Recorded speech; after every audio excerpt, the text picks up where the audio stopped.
Au sommaire des actualités TVCO cette semaine, les services ambulanciers provoquent des inquiétudes.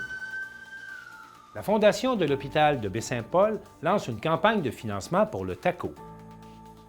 Les nouveaux maires Jean-Guy Bouchard, Michaël Pilote et Christian Dufour viennent nous présenter leurs priorités. Sylvie Villeneuve est bénévole de l'année. Le Salon des métiers d'art est de retour. Et enfin, au sport, on discute de quilles avec Maxime Jaudoin. Bonne émission.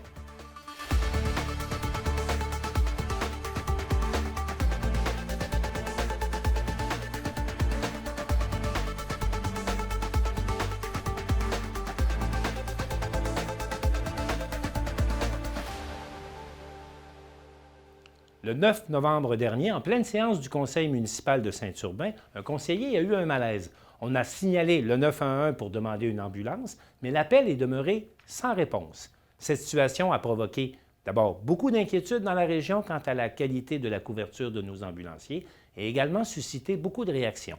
On a d'abord le commentaire de la mairesse de Saint-Urbain là-dessus, Mme Claudette Simard.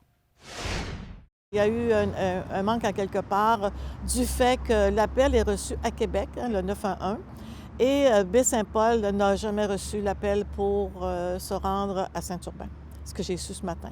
Donc, il y a un problème à quelque part et il est bien évident que les horaires de faction pour les ambulanciers, c'est majeur, on en parle depuis longtemps. Nous avons une population qui triple 6 mois par année. Nous avons un grand territoire à desservir et on a la responsabilité de répondre aux urgences dans notre MRC aussi. Alors, il n'y a pas de raison que ça fonctionne comme ça. Il n'y a pas de raison qu'on laisse aller la situation. Alors, je sais que le député travaille là-dessus depuis longtemps, mais ça va prendre des résultats. Et je vais continuer à travailler sur ce dossier-là et l'amener lors du prochain Conseil des maires pour en faire un projet de résolution et continuer nos démarches dans ce sens-là. Écoutons maintenant la réaction de René Lavoie, le président du syndicat des ambulanciers de la région. Nous, ce qu'on sait actuellement, c'est qu'il y a un appel qui a été placé au 911 au niveau de la centrale, mais de la centrale aux ambulanciers, ça ne s'est jamais rendu. Qu'est-ce qui est arrivé? Point d'interrogation. Nous, ce qu'on pense, c'est que possiblement, quand je dis nous, là, c'est le syndicat, et c'est uniquement de la spéculation. Là, on ne veut pas créer quoi que ce soit.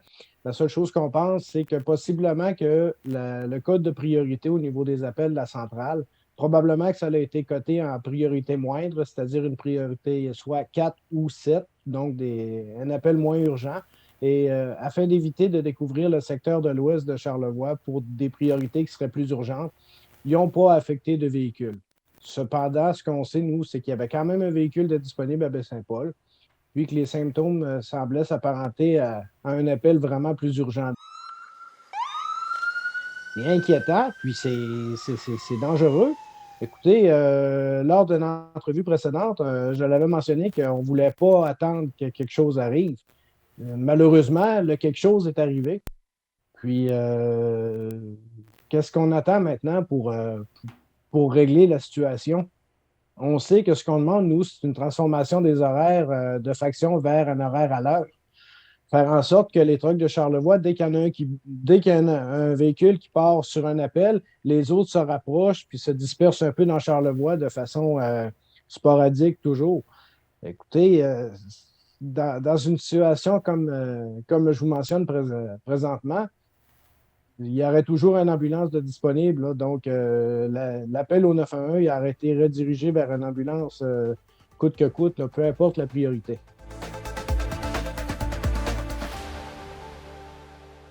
Élisabeth Tailleur, bonjour. Bonjour, Martin. Élisabeth, on apprend que la Fondation de l'hôpital de Baie-Saint-Paul lance une autre campagne de financement. Oui, et cette fois, cette campagne s'adresse aux gens, aux citoyens de Baie-Saint-Paul. On était sur place, on a rencontré des élus et le président de la Fondation de l'hôpital de Baie-Saint-Paul.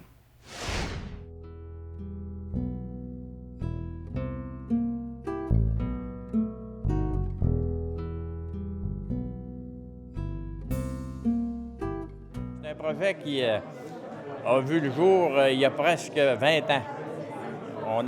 Il y a une vingtaine d'années, on commençait à parler d'un TACO à Baie-Saint-Paul. Lorsque la construction du nouvel hôpital a été annoncée, on nous avait laissé croire qu'effectivement, il y aurait un TACO parce que ça devenait là, une exigence pour l'urgence. Malheureusement, on s'est rendu compte par la suite qu'il n'y avait pas de lieu physique pour ça. Mais dans les 3-4 dernières années, on a relancé le dossier. Puis je pense que le dossier a surtout été porté par les médecins de l'endroit, les chirurgiennes. Et évidemment, là, une fois que l'acceptation a été faite par le ministère, bien évidemment, il restait à financer. Puis on n'avait pas le choix beaucoup. Donc, on arrive aujourd'hui avec ce projet-là et on est convaincu que la population va nous appuyer. Déjà, on a la preuve ce matin qu'au moins le corporatif est là. Puis je pense qu'on n'a pas vu la moitié du corporatif encore. Ça fait qu'il y a encore des belles réponses à venir. Moi, j'ai déjà dit qu'un hôpital neuf, je suis très heureux, mais ça prend un hôpital avec tout ce que ça veut dire, un véritable hôpital complet qui est capable de donner l'ensemble de la gamme des services. Et le TACO fait partie de ça. Bien sûr, c'est qu'on veut que la population embarque encore une fois dans ce beau projet-là du TACO pour le financement. Nous sommes le seul hôpital au Québec, je pense, qui n'a pas encore son TACO. Alors, c'est nécessaire chez nous. Alors, on demande aux gens, bien sûr, de participer à cette campagne de financement qui est très importante.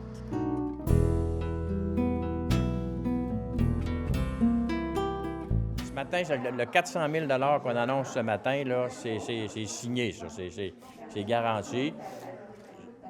Peut-être pas nécessairement dans l'année qui vient, parce qu'on s'est donné 3 ans pour faire la campagne, parce qu'on vous l'a dit, le TACO va être effectif en février 2023.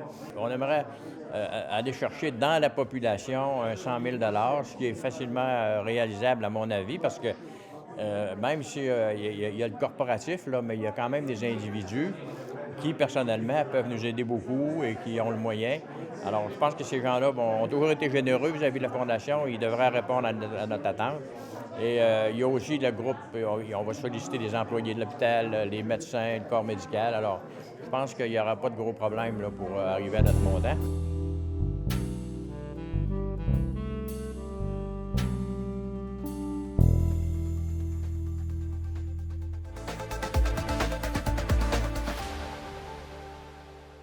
Élisabeth, nous avons 3 nouveaux maires dans la région suite aux élections du 7 novembre dernier. Oui, soit Jean-Guy Bouchard à Petite-Rivière-Saint-François, Michael Pilote à Baie-Saint-Paul et Christian Dufour à l'Île-aux-Coudres. Et nous avons été les rencontrer pour connaître quelles sont leurs priorités alors qu'ils amorcent un nouveau mandat. Monsieur le maire, on aimerait d'abord savoir, selon vous, quel impact a eu la sortie du syndicat le vendredi matin qui se plaignait des conditions d'emploi, du climat de travail à Petite-Rivière. Il y a eu une sortie quelques jours avant le vote. Pensez-vous que ça a eu une influence sur le résultat de l'élection? Bien, moi, je ne pourrais pas en témoigner nécessairement. De toute façon, je ne m'attendais pas à ce qu'il sorte aussi, évidemment. Là. Mais écoutez, ceci était fait. Moi, j'ai été interpellé parce que j'ai quand même fait un saut d'être interpellé là-dessus. Je n'avais rien à voir là-dedans. Fait qu'ils m'ont porté des commentaires en disant qu'il y avait de l'implication politique là-dedans. C'est pas moi. Moi, ça n'a jamais été dans mon intérêt, finalement, de faire de débat. Vous avez vu mon programme, je l'ai présenté, puis c'est là-dessus que j'ai priorisé en termes de débat. Mais c'est dommage peut-être que ça ait pris un débat, mais c'est les employés, j'imagine, qui ont fait une différence. Monsieur le maire, vous avez été auparavant 21 ans maire de Petite-Rivière-Saint-François. Ça s'est terminé dans des circonstances un peu difficiles.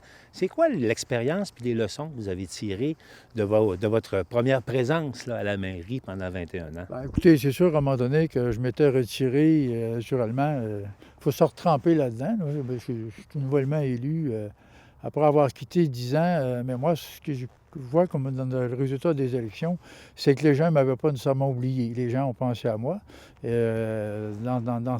le volet de cette élection-ci.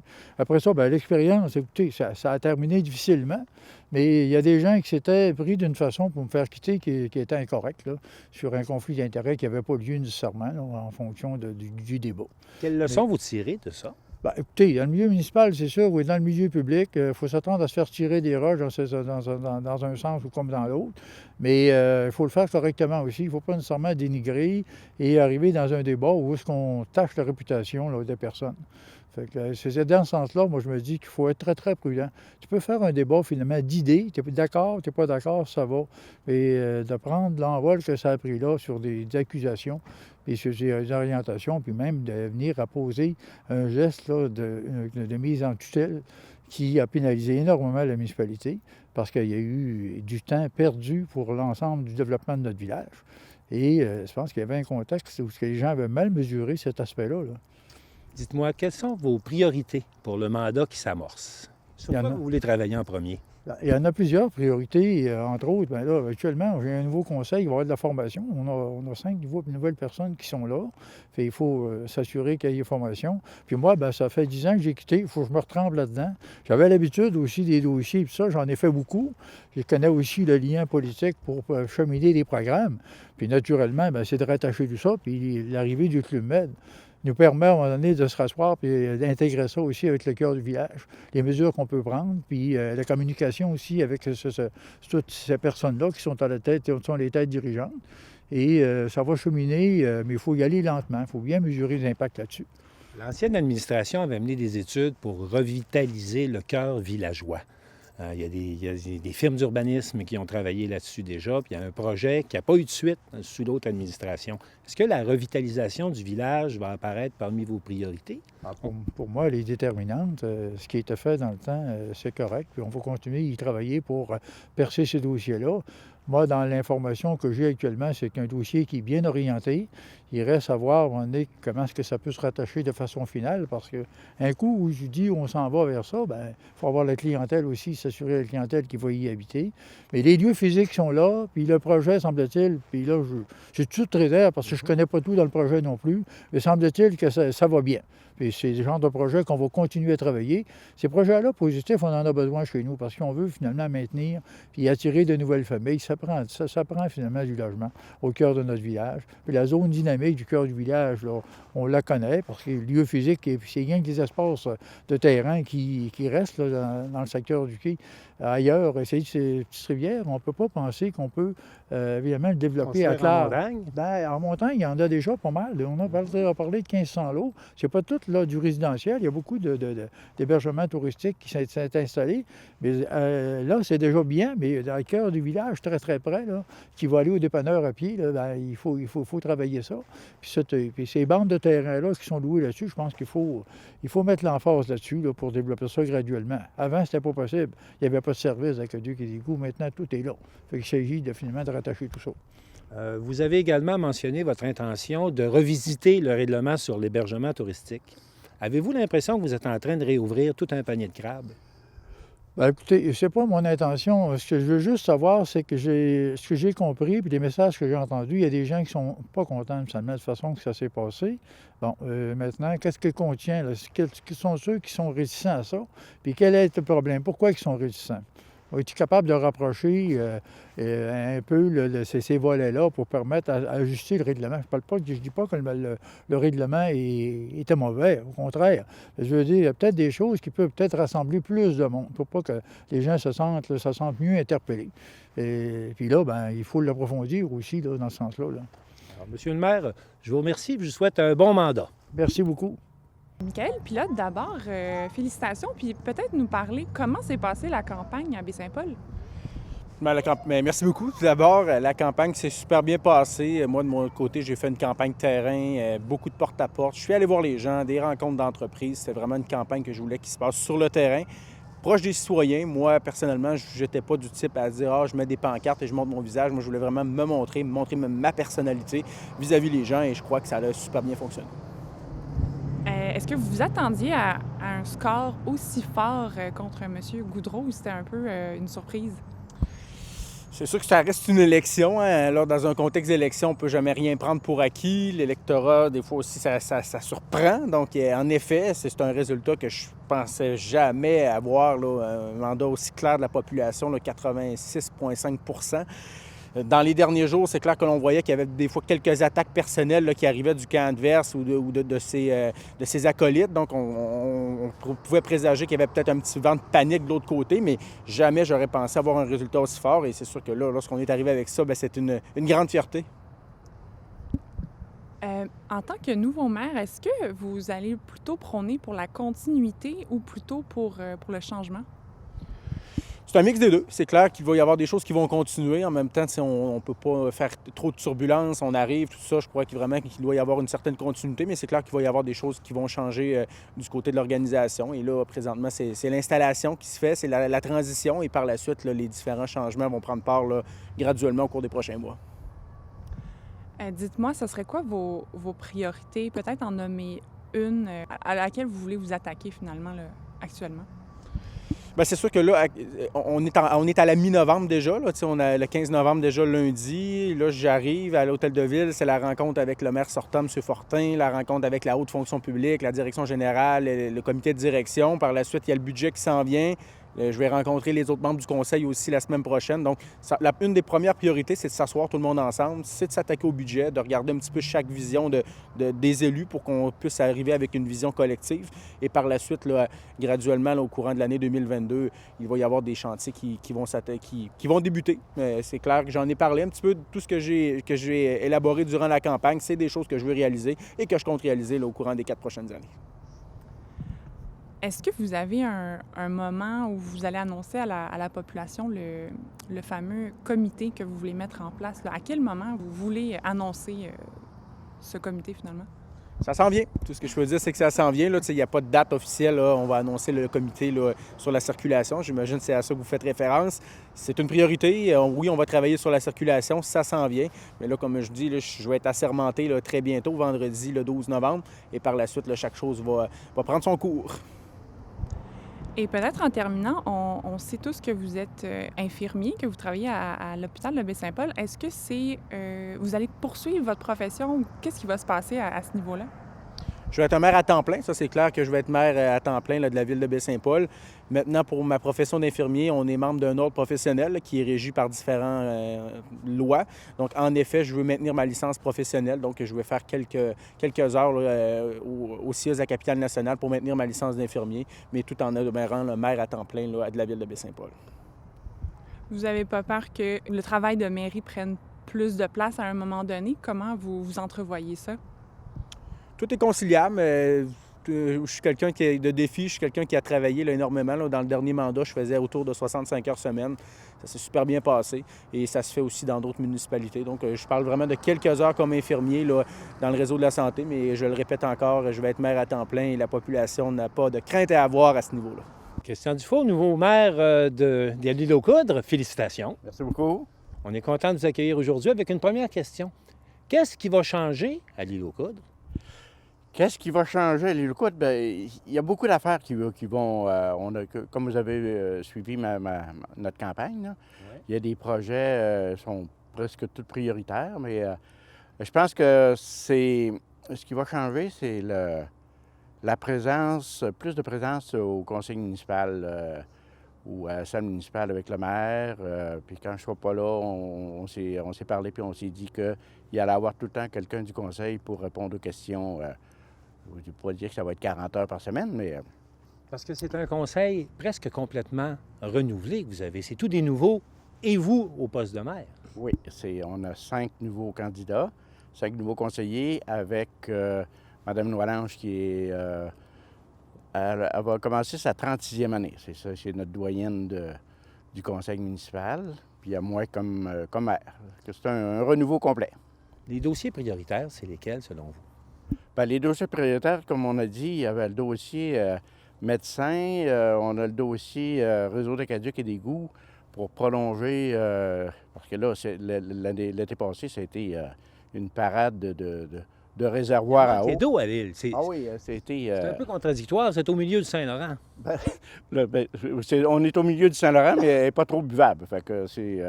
Puis une île, bien, c'est pas comme ici, là. Vous autres, vous en avez beaucoup, mais nous autres, il faut la conserver, puis probablement faire des bassins de récupération aussi et augmenter notre volume de récupération. Là. On a l'impression cet été que l'île a été victime de sa popularité. Vous avez commencé à vivre la face sombre du tourisme. Qu'est-ce que vous voyez dans ce domaine-là à améliorer pour les années futures? Bien, comme vous dites, ça a été...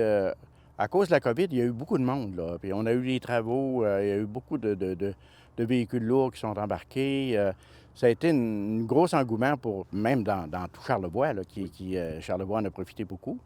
Peut-être que l'année prochaine, bien là, ça va diminuer un petit peu l'achalandage parce que si la COVID s'arrête un peu, là, ça va aller aux États-Unis, ça va aller se Mais promener un peu. on sent tout de suite qu'on va revenir avec la même question des traversiers qui est toujours omniprésente quand on parle de l'île. Oui, la même question des traversiers, mais je pense que la Société des traversiers, là, ils vont se remettre à point, là, parce qu'on a eu des petits problèmes l'année passée avec le bateau. Le bateau qu'on avait, c'était pas un bateau qui était vraiment adapté pour nos embarcadères, là, comme on parle de la rampe numéro 1, faire un peu comme le Félix-Antoine Savard, on rentre puis de chaque bout, là. On était en façade, ça ralentit le transport, l'embarquement. C'est pas pareil, là. La rampe 2, c'est une rampe d'appoint, là, quand on a un problème ou on n'est pas capable de rentrer l'hiver dans le débarcadère numéro 1. Mais l'idée d'avoir des laissez-passer spéciaux pour les travailleurs en période de haut achalandage, est-ce qu'on rêve en couleur ou est-ce que vous pensez vraiment que c'est possible? Parce que ce qu'on a senti pendant la campagne, c'est qu'il n'y avait pas de réponse de la Société des traversiers là-dessus. Bien, il n'y avait pas de réponse, ça n'a jamais été demandé. C'est on n'a pas pu avoir de réponse. Mais ça va être discuté avec le conseil, le nouveau conseil, on en parle. Puis je pense que ça avait parti en épingle, ça, cette affaire-là. Là. C'est pas pour la population en général. Probablement, on va essayer de faire un projet pilote pour essayer de voir pour pas que ça nuise non plus à l'accès des touristes. Les gens de l'île, est-ce qu'on va regarder pour chaque bateau, on peut garder un 6, 5, 6, 7 places pour donner une priorité? Ça va être... Mais c'est possible. Il y a une solution. Moi, je crois à ça. On est capable. J'aimerais qu'on parle de l'enrochement, des travaux importants qui ont eu lieu sur le chemin des Coudriers. Est-ce que vous êtes satisfait des travaux qui ont été réalisés? Bien, satisfait, on pourrait dire qu'à 90 là, c'est très bien. Sauf que ce qu'on trouve ordinaire, c'est que pourquoi la bande cyclable n'a pas été faite en même temps, là. On passait ces terrains des propriétaires qui sont là.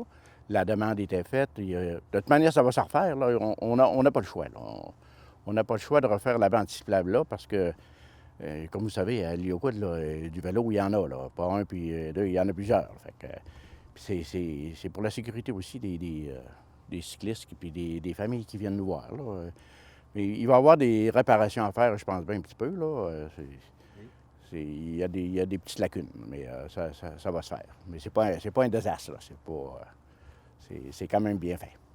En terminant, tout le monde a mentionné le manque de logements ou de maisons abordables à l'île pour accueillir les travailleurs. Est-ce que vous pensez que la municipalité va se mettre à développer dans le secteur résidentiel? Bien, je pense que c'est pas le rôle de la municipalité de...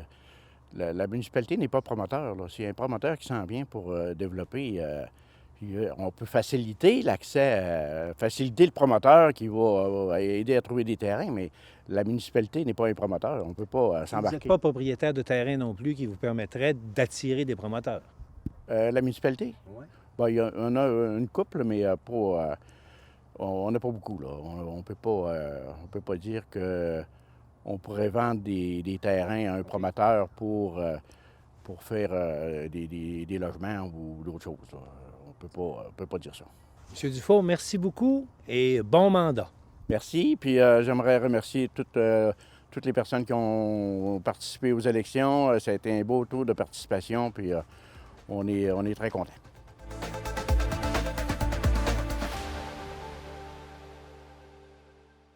Élisabeth, le gala du Frill qui se déroulait la semaine dernière a couronné la bénévole de l'année dans notre région. Oui, et il s'agit de Sylvie Villeneuve, qui était très touchée par ce geste. On l'écoute à l'instant. Sylvie, depuis combien d'années tu fais du bénévolat? Pour moi, depuis ma naissance. Ça fait très longtemps. Je te dirais que j'en fais. Depuis que je suis adolescente, là, j'ai toujours... Bien, mon père faisait du bénévolat. Okay. Donc, il était dans les Lions, fait que veut pas, des fois, il y avait des activités, je m'impliquais. Puis moi, il y avait les optimistes aussi qui s'impliquaient beaucoup. Puis dans les activités, moi, j'étais sportive beaucoup quand j'étais jeune, donc je les voyais beaucoup. Puis quand il y avait des choses, si je pouvais aider, moi, ça a toujours fait partie de moi, là, de dire, je voudrais aider, moi, dans la vie, là, donner un coup de main. Puis j'ai toujours... ça a fait partie de moi, là, c'est vraiment... Puis là, dernièrement, tu as gagné un prix bénévole de l'année au Frill. Oui. Félicitations. Merci. Qu'est-ce que ça représente, cette reconnaissance-là, finalement? Et mon Dieu, ce que ça représente, je te dirais, regarde, c'était un gros moment de bonheur que tu vis. D'abord, moi, je ne m'en attendais pas en tout, là, jusqu'à temps que j'ai reçu le courriel. Il y a comme eu une erreur. J'ai reçu un courriel que j'aurais pas dû recevoir, puis j'ai su que... Mais je comprenais pas sur le coup, parce que moi, j'avais présenté quelqu'un, puis je pensais que c'était pour cette personne-là. Fait que là, à un moment donné, j'ai dit, je vais vérifier. Puis c'est là que j'ai su que j'étais en nomination comme bénévole là, de l'année. Que ça a été... ça me stressait un petit peu, parce que je fais pas du bénévolat pour avoir des reconnaissances. Donc, pour moi, ça... Regarde, j'y pensais même pas, là. Donc, qu'il ait pensé à moi, que j'ai eu ce prix-là, pour moi, c'était un honneur. Puis en même temps, c'était une motivation à continuer à faire du bénévolat encore pendant plusieurs années, là. Ça représente quoi dans ta vie, le bénévolat? Comment tu t'intègres ça dans ta vie?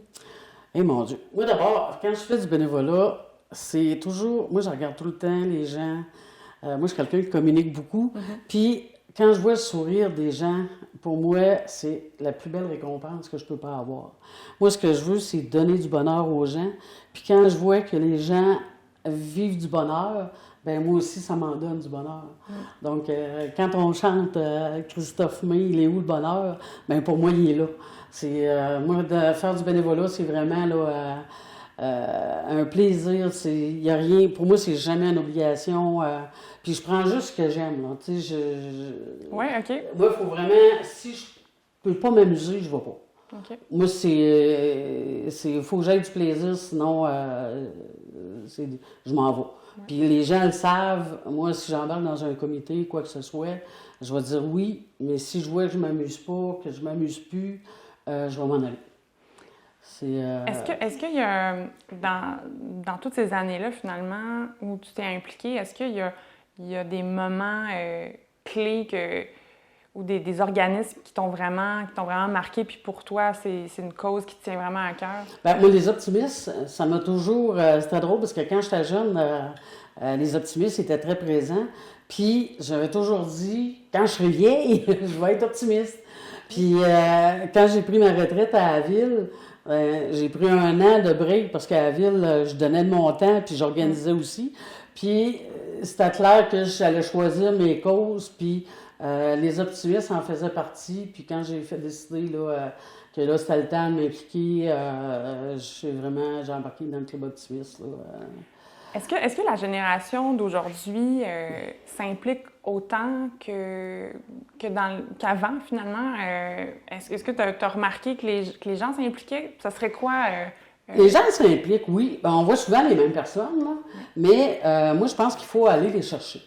Puis, pour organiser beaucoup d'activités, parce que moi, avec David Mancini, on a quand même créé un organisme à but non lucratif qui s'appelle la Kermesse. Puis, on organise des activités, puis on a besoin de bénévoles. Puis, donc, quand on fait le ménage de la ville, là, on fait la corvée nettoyage là, au printemps, bien, c'est ça. Il y a eu, tu vois, cette année, il y a une 50aine de citoyens qui se sont impliqués, qui sont venus, puis qui étaient fiers de le faire. Fait que c'est toutes des nouvelles personnes qu'on voit. Puis, moi, je pense que moi, j'organise du sport, tu sais, dans notre organisme, on organise des activités sportives, on fait aussi des spectacles, comme la corvée, puis c'est jamais les mêmes bénévoles. Oui, il y en a un noyau qui sont là, mais on en voit des nouveaux. Puis il faut le demander aussi. On dirait que les gens, ils ont comme une gêne de dire je vais m'impliquer, je vais aller aider. Puis si les gens pouvaient comprendre comment c'est important, puis le bénévolat, là, moi, je retire une satisfaction. Moi, c'est vraiment ma nourriture. Moi, je me nourris de mon bénévolat, puis je vis là, ma vie Puis j'ai du plaisir, je m'amuse, puis le soir, quand je me couche, je suis fière de ce que j'ai fait. Je veux faire une journée bien spéciale, dans la minute où toute la pandémie va être résorbée ou presque là, disparue, presque, là. Ouais. J'ai vraiment une grosse activité, une grosse journée que je veux faire. Puis moi, ça va être pour toute la population. Donc, je dirais pas plus, là, mais c'est ça. Il va falloir que les gens s'impliquent. Puis c'est ce que je veux faire, ce que je veux, quand je dis là, dynamiser la ville, là, bien, dans cette journée-là, là, ils n'auront pas le choix. Les gens vont être obligés de s'impliquer. Ouais. Puis il y en a d'autres qui vont être obligés de participer. Exactement. C'est génial. On va rester à l'affût. Merci beaucoup, Sylvie Villeneuve. Puis encore bravo pour ce merci infiniment. Puis je vous dis, regarde, puis moi je le dis, là, ceux qui hésitent puis qui se demandent, là, je vais-tu faire du bénévolat? Regarde, donnez du temps. Ça vaut tellement la peine. Puis les gens sont tellement contents.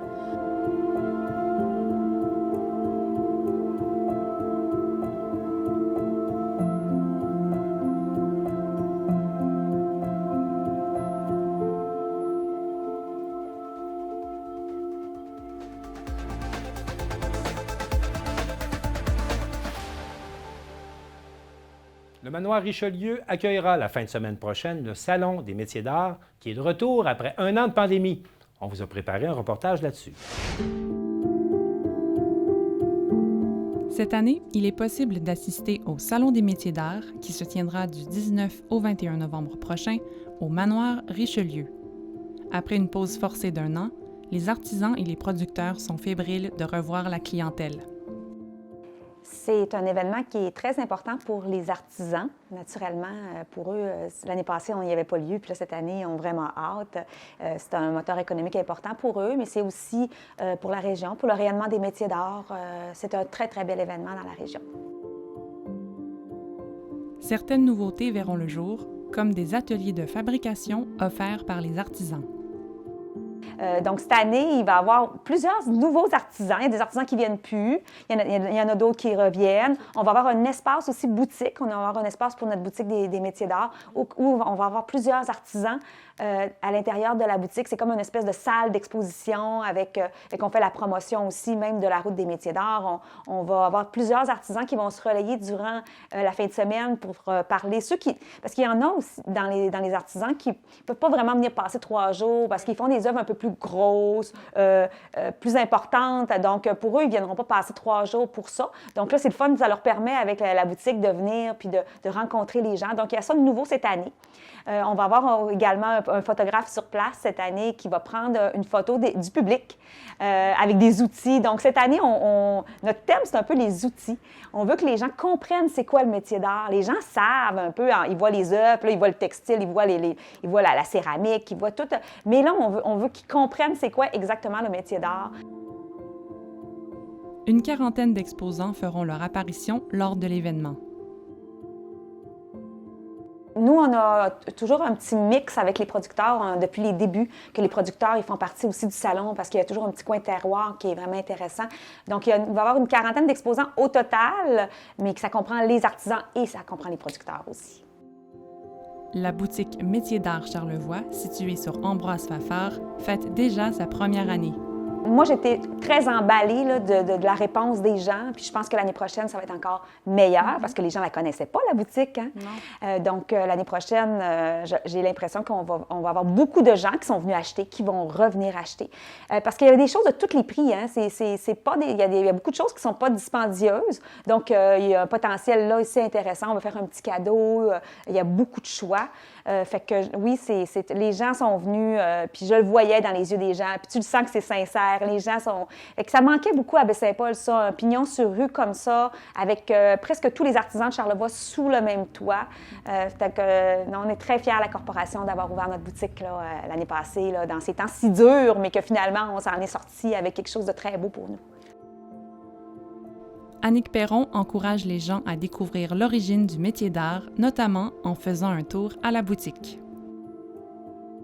Dans la boutique, ce qu'on retrouve, c'est vous avez beaucoup de céramique, vous avez beaucoup de bijoux. Tout est fait main, tout est fait par les artisans de Charlevoix, donc c'est juste du Charlevoix ici. Vous retrouvez vraiment plusieurs familles de métiers, comme je disais, beaucoup de vitrail. Vous avez des planches pour cuisiner, par exemple.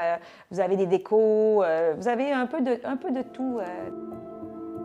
Pour des idées cadeaux ou pour encourager l'économie locale, ne manquez pas le Salon des métiers d'art. C'est maintenant le temps de parler de sport local, mais également du sport des grandes ligues, en compagnie de Maxime Jodoin. Maxime, bonjour. Bonjour, Martin. Tout d'abord, très bonne nouvelle, le plus gros événement de curling au Québec revient dans Charlevoix. Oui, alors on parle du Challenge Casino qui est de retour après un an d'arrêt dû à la pandémie en 2020, bien évidemment. Alors, ça se passe du 25 au 28 novembre à l'Arena de Clermont et également au centre de curling Nerne. Alors, on est très content que ça revienne. Maxime, c'est un gros tournoi parce qu'il y a beaucoup d'équipes qui participent. Oui, bien tout d'abord, c'est que l'événement comme tel fait partie d'un calendrier qui s'appelle le World Curling Tour et également du circuit provincial de curling. Donc, tu sais, c'est pas juste un match là, à bonne franquette. Là, il y a des qualifications puis des points qui s'accumulent. Exactement. Alors, comme tu en parlais, au total, on a 80 équipes canadiennes qui vont se disputer à la fois les honneurs, mais également 47 000 $ en bourse pour les catégories. On en a deux, senior et ouvert. Alors, senior dans un volet un peu compétitif et ouvert plus général. Et pour le segment ouvert, on a 48 équipes d'inscrits, dont 10 qui proviennent de la région. Est-ce que le public va pouvoir assister à cette compétition? Alors, la bonne nouvelle, c'est que oui, le public va pouvoir assister là, comme tel aux compétitions et bien sûr avec le fameux passeport vaccinal qui va demander la nouvelle norme là, présentement. Autre bonne nouvelle, là, la salle de quilles de Baie-Saint-Paul va renaître. Oui, et là, c'est une bonne nouvelle parce que la salle de quilles avait été mise en vente en 2018, également fermée pendant un an. Donc, elle n'a pas réouvert depuis le début de la pandémie. Elle n'a pas rouvert depuis ce temps-là. Donc là, vraiment, c'est un petit peu là, un renouveau pour la salle de quilles. On se souvient, c'était le Kiorama de Baie-Saint-Paul. Oui, on le voit bien là. On le voit bien ici par le passé. Maintenant, l'institution devient le Salon de quilles Charlevoix. Donc, elle renaît avec une nouvelle administration qui a embarqué dans le projet pour faire son acquisition. Donc, côté transaction, ça va être réglé vers la fin de novembre. Oui. On n'a pas dévoilé le montant, on a gardé ça à l'interne. Mais est-ce qu'il y a des nouveautés qui sont annoncées? Il y a beaucoup de nouveautés. De un, ça va être ouvert 7 jours sur 7. Donc, pour les quilleurs, c'est la nouvelle la plus prolifique qu'on peut avoir dans ce giron-là. Oui, 7 sur 7. Oui. Également, nouvelle ligue, des nouveaux tournois, une nouvelle Pro Shop. Pro Shop également, qu'on veut dire là, la place où on va acheter l'équipement en question. Oui. Et des nouveautés au bar. Donc, vraiment, là, c'est pratiquement une nouveauté là, partout, finalement, dans cette institution-là. Alors, ça renaît. Oui, ça renaît. On est bien content pour les amateurs. Et parlant de renaître, les Alouettes sont comme le phénix. Ils renaissent de leur cendre, les Alouettes de Montréal. Oui, bien, la formation montréalaise qui est qualifiée à l'heure actuelle pour les séries 2021, ça en fera au moins une, je pense, parmi les équipes de Montréal qui va se qualifier pour les séries. Oui, parce qu'on sait que l'Impact n'a pas fait les séries, finalement. Absolument. Excusez-moi, le club de soccer de Montréal? Oui. Ou le Montréal Football Club? Le CF Montréal, comme ça qu'on l'appelle. Le Football Club de Montréal. Comme ça qu'on l'appelle. Okay, Donc, alors oui, pour les Alouettes qualifiées pour les séries, là, on a eu 2 défaites dernièrement face aux Rough Riders et face à Winnipeg, mais les 2 victoires se sont faites avant ça. Là, contre Ottawa et Toronto, c'est là que l'équipe s'est évidemment qualifiée. Donc là, il reste 2 matchs à jouer aux Alouettes. Ça se passe à la maison, point positif. Donc le 13 novembre face à Winnipeg, qui est la meilleure équipe du circuit à l'heure actuelle. Contre qui ils ont perdu la semaine dernière. Exactement. Et le 19 contre Ottawa, qui eux ont une fiche vraiment, excusez-moi le terme, un petit peu exécrable depuis le début de la saison, ce qui ne devrait pas être trop compliqué à battre malgré tout. Et la Coupe Grey qui va se passer le dimanche 12 décembre, donc on a bien hâte. En espérant que les Alouettes s'y rendent. Oui, on le souhaite de tout cœur, évidemment. Et par ailleurs, on ne peut pas faire une discussion de sport avec vous sans parler des aveux de Carey Price cette semaine. Oui, bien écoutez, Price qui est passé aux aveux, donc il a admis la raison pour laquelle il avait été au programme d'aide de 30 jours, c'était que M. Price consommait malheureusement des substances illicites. Alors évidemment, là, on parle un peu de drogue, là, sans trop embarquer dans le contexte. Sans spécifier la substance. Exact. Donc c'est un peu le cas. Donc, mais ce qui est très triste, entre guillemets, c'est que personne dans l'équipe ne savait qu'il consommait le tout. Même Stéphane White, qui a été son entraîneur pendant de longues années, n'était pas au courant également. Il n'avait pas soupçonné cette consommation-là parce que disait Price, l'alcool et la drogue, non, ça se peut pas. C'était son secret noir. C'était le secret noir pour lequel il est rentré. Donc là, de un, on lui espère de guérir, de 1. Et on s'en souvient, dans le dernier épisode, j'avais parlé d'un potentiel retour pour Price qui était du 20 novembre, mais là, avec ce qu'on sait présentement, c'est sûr que le 20 novembre n'est peut-être plus en ligne. Là, ça va être repoussé avant les toujours pas de fêtes. date d'avancée. Il n'y a pas les fêtes, mais là, le 20 novembre, ça m'étonnerait. Donc là, avant les fêtes, après, on ne sait pas encore. Présentement, tout ce qu'on sait, c'est qu'il va prendre le temps de se reposer. Alors, 3 semaines, 4 semaines, 1 mois, le temps va nous le dire. Et pendant ce temps-là, le club en souffre. Oui, le club en souffle, vraiment. Là, on a une infirmerie qui déborde. Paul Barron, Jonathan Drouin, vraiment, là, ça va pas très bien. On a rappelé Ryan Peeling de Laval avec Mathias Norlander pour les prochains matchs. Donc là... on a une fiche de... présentement, on a 3 victoires et à peu près 13 défaites. Là. Je n'ai pas les chiffres par cœur, je suis désolé, mais on a une fiche vraiment là, à peu près les derniers dans le classement. Alors là, moi, j'aime beaucoup le terme, un petit peu le do or die, si vous me permettez l'expression. Là, je pense qu'on est peut-être passé ce terme-là. On doit déjà penser à faire du hockey des séries si on veut se qualifier à la fin de saison. Oui, c'est ça. Là, ça va commencer difficile. Là. Je pense qu'on garde espoir en tant qu'amateur. C'est difficile. Mais c'est une saison pénible pour le Canadien. Absolument. Pas pour le CH, pour les partisans aussi. C'est vraiment très, très difficile cette année à encaisser. Alors, bonne chance avec vos multiples déceptions chez le Canadien, M. Jaudoin, et merci d'avoir été avec nous aujourd'hui. Merci. Alors, c'est tout pour les actualités cette semaine. On espère que ça vous a plu. Et au nom de toute l'équipe de TVCO, je vous dis à la prochaine.